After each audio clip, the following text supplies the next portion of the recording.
శ్రీ గురుభ్యో నమ. జ్యోతిష్య శాస్త్ర ప్రకారం జాతకంలో ఏలినాటి శని కానీ అర్ధాష్టమ శని కానీ ఉన్నట్లయితే చేసే పనిలో ఆటంకాలు, ఆర్థిక సమస్యలు, రుణ బాధలు, అనారోగ్య సమస్యలు వంటి ఇబ్బందులు వస్తాయి.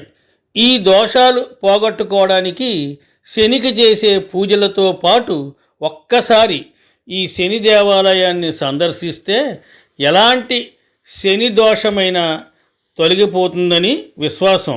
ఇంతకు ఈ దేవాలయం ఎక్కడుంది, ఆ ఆలయ విశేషాలేంటో తెలుసుకుందాం. తిరునల్లార్ శని దేవాలయం తమిళనాడు రాష్ట్రంలో తంజావూరు జిల్లాలో ఉంది.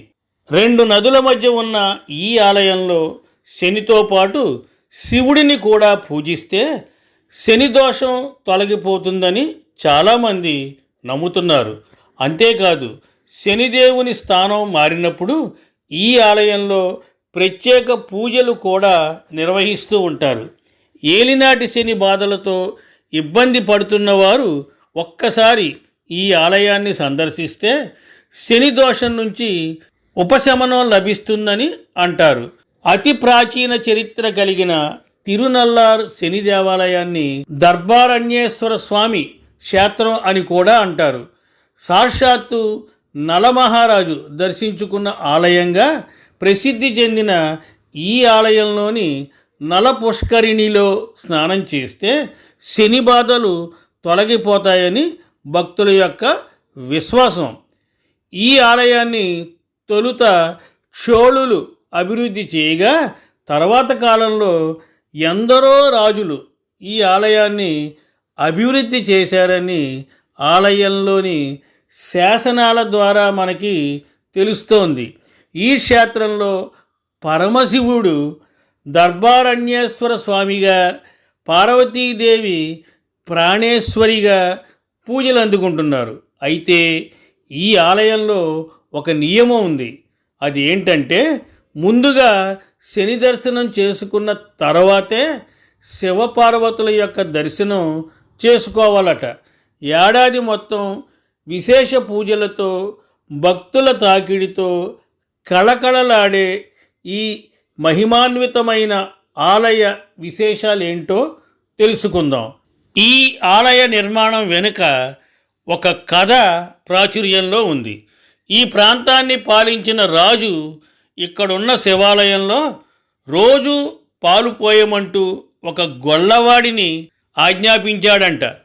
శివభక్తుడైన ఆ గొల్లవాడు రాజు చెప్పినట్లుగానే రోజు పాలు పోసేవాడట. కొన్ని రోజులకు ఆలయ అధికారి ఆ పాలను ఆలయంలో కాకుండా తన ఇంట్లో పోయమని, ఈ విషయాన్ని రాజుకు చెప్పకూడదని హెచ్చరించాడట. అప్పటి నుంచి గొల్లవాడు ఆ అధికారి ఇంట్లో పాలు పోయడం మొదలెట్టాడంట. ఈ విషయాన్ని ఆలయ పూజారి రాజు దృష్టికి తీసుకెళ్లడంతో గొల్లవాడిని పిలిపించి కారణం ఏంటని అడిగాడంట. గొల్లవాడు భయపడి ఎంతకీ విషయం చెప్పకపోవడంతో రాజు ఆగ్రహించి అతనికి మరణదండన విధించమని ఆజ్ఞాపించాడంట. దాంతో ఆ భక్తుడు శివుడిని వేడుకోగా స్వామి అనుగ్రహించాడని ఒక కథనం. ఈ క్రమంలోనే స్వామి బలిపీఠం కాస్త దూరం జరిగిందని, ఇప్పటికీ అలాగే ఉంటుందని చెబుతూ ఉంటారు. అలా శివుడు ఇక్కడ పార్వతీ సమేతంగా దర్బారణ్యేశ్వర స్వామిగా పూజలు అందుకుంటున్నాడని అంటారు. ఇక విదర్భ చక్రవర్తి భీముని కుమార్తె అయిన దమయంతిని ఎందరో దేవతలు, రాజులు వివాహం ఆడాలని అనుకున్నారంట. అయితే ఆమెను నలమహారాజు పెళ్లి చేసుకోవడంతో దేవతలు ఆ జంటను ఇబ్బంది పెట్టాలనుకుని ఆ పనిని శనిదేవునికి అప్పగించారంట. శని ఆగ్రహం కారణంగా నలుడు రాజ్యాన్ని కోల్పోతాడు. ఆ జంట అనేక సమస్యలని ఎదుర్కొందని చెబుతారు. చివరికి నలుడు ఈ ప్రాంతానికి వచ్చి ఇక్కడున్న కొలనులో స్నానమాచరించాడంట. అక్కడి నుండి స్వామిని పూజించడంతో పరమేశ్వరుడు అనుగ్రహించి ఆ తరువాత శనిలోని శక్తులన్నీ తొలగించాడని చెబుతారు. అలా నలుడికి శని ప్రభావం తగ్గి అతడి రాజ్యం తిరిగి అతని సొంతమైందని చెబుతూ ఉంటారు. అందుకే ఈ పుష్కరిణికి నలతీర్థం అనే పేరు వచ్చిందని కూడా చెబుతారు.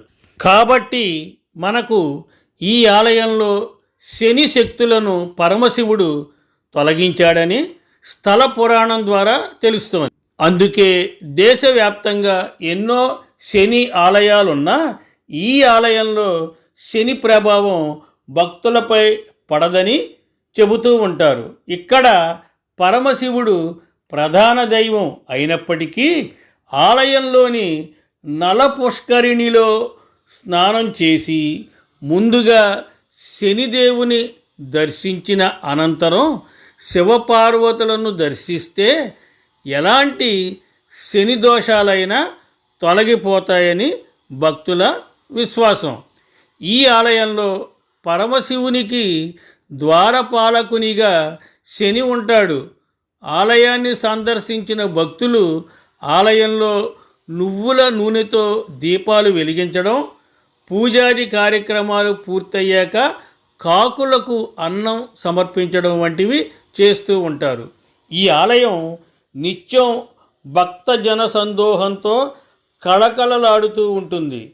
మహాశివరాత్రి, కార్తీక మాసం, సంక్రాంతి వంటి రోజుల్లో ప్రత్యేక పూజాది కార్యక్రమాలు నిర్వహిస్తూ ఉంటారు. ఏడాదికోసారి బ్రహ్మోత్సవాలు కూడా విశేషంగా జరుపుతూ ఉంటారు. అలాగే శనిదేవుని స్థానం మారినప్పుడు ఈ ఆలయంలో ప్రత్యేక పూజలు కూడా నిర్వహిస్తూ ఉంటారు. ఈ సందర్భంగా తమిళనాడు నుంచే కాకుండా చుట్టుపక్కల రాష్ట్రాల నుండి కూడా భక్తులు విశేషంగా తరలివస్తూ ఉంటారు. తమిళనాడులోని తిరుచినాపల్లి నుంచి ఈ ఆలయానికి చేరుకోవడానికి బస్సు సౌకర్యం ఉంది. తిరుచినాపల్లికి దేశంలోని అన్ని ప్రాంతాల నుండి విమానం, రైలు, బస్సు సౌకర్యాలు ఉన్నాయి. ఓం నమః శివాయ. ఓం శనైశ్చరాయ నమః. స్వస్తి. శుభమస్తు.